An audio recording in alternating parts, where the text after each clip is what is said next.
Hello, রাখি রাখি, পরে কথা বলবো, মা আসছে। কে?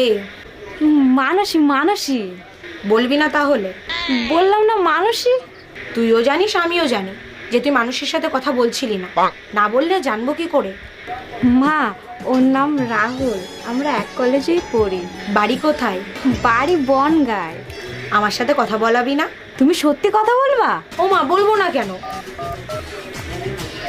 হ্যালো, মা না আমাদের ব্যাপারে সব জেনে গেছে, মা তোমার সাথে কথা বলতে চায়। না। হ্যালো। হ্যাঁ, ভালো আছো? হ্যাঁ, ওর মুখ থেকে তো সব কিছুই শুনলাম। তা তুমি যে আমার মেয়ের সব কিছু জেনে শুনে যে ওরে পছন্দ করিছো, তাতে আমি খুব খুশি হয়েছি। ও মা, তুমি জানো না আমার মেয়ের তো প্রচুর গুণ। এই ধরো একদিন স্নান করলে 3 দিন স্নান করবে না, গরমকালেও তাই। আবার উকুন, ওর মধ্যে প্রচুর উকুন, তুমি ওর মাথায় হাত দিবা 1 মুঠ উকুন উঠে আসবে। ওর